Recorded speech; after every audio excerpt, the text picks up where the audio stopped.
नवरात्रि के 5वें दिन माँ स्कंद माता की कथा सुनने मात्र से होगी हर बाधा दूर। जय माता दी दोस्तों, आज सुनेंगे माँ स्कंद माता की कथा। इस कथा के बिना अधूरी मानी जाती है माँ स्कंद माता की पूजा। आज नवरात्रि का 5वां दिन है और नवरात्रि के 5वें दिन स्कंद माता की पूजा अर्चना की जाती है। स्कंद माता की पूजा करने से व्यक्ति के सभी दुख समाप्त होते हैं, साथ ही माँ संतान प्राप्ति का आशीर्वाद भी देती है। वाह! नवरात्रि के 5वें दिन माँ दुर्गा के 5वें स्वरूप स्कंद माता की पूजा अर्चना की जाती है। स्कंद माता की पूजा करने से नकारात्मक शक्तियों का नाश होता है। स्कंद माता अपने भक्तों के सभी काम बना देती है। असंभव से असंभव कार्य उनकी पूजा से पूरे हो जाते हैं। साथ ही स्कंद माता की पूजा अर्चना करने से व्यक्ति को संतान सुख की प्राप्ति भी होती है। साथ ही व्यक्ति को सभी दुख दर्द से छुटकारा मिलता है।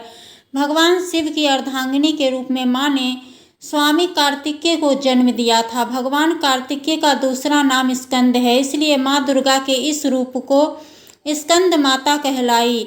माँ स्कंद माता की 4 भुजाएं हैं। माँ भगवान कार्तिकेय को अपनी गोद में लेकर शेर पर सवार रहती है। माँ के दोनों हाथों में कमल हैं। साथ ही स्कंद माता की पूजा में धनुष बाण अर्पित करने चाहिए। आइए जानते हैं माँ स्कंद माता की व्रत कथा। स्कंद माता की कथा।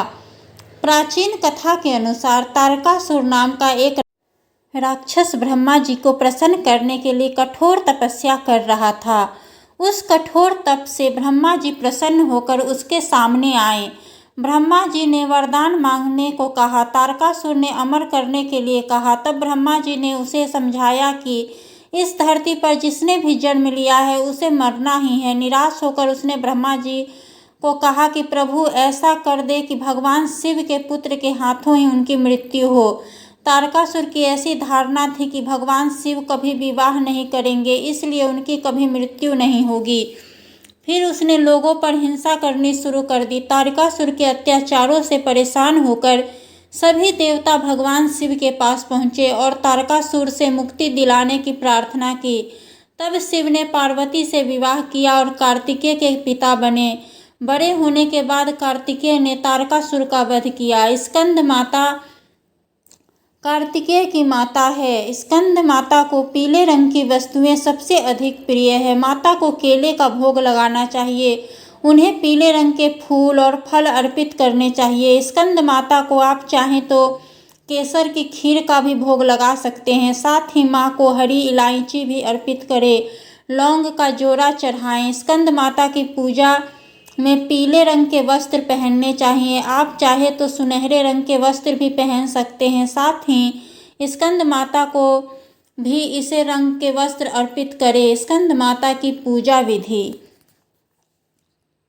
रोजाना की तरह सुबह उठकर सूर्योदय से पहले उठकर स्नान कर ले और पूजा स्थल को गंगाजल से शुद्ध कर ले।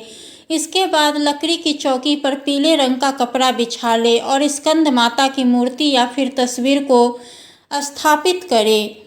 फिर स्कंद माता को पीले फूल से श्रृंगार का सामान अर्पित करें। साथ ही पीले रंग के वस्त्र भी पहनाएं। इसके बाद स्कंद माता का ध्यान करते हुए उनके मंत्र का 108 बार जाप करें और उन्हें पान का पत्ता, इलायची, लौंग आदि चीज़ें अर्पित करें। फिर दुर्गा सप्तशती का पाठ करें। इन सब के बाद स्कंद माता की आरती करके सभी को प्रसाद वितरित कर दें। अंत में माँ के सामने सिर झुकाकर आपकी जो भी मनोकामना हो उसे बोल दें। जय माता दी।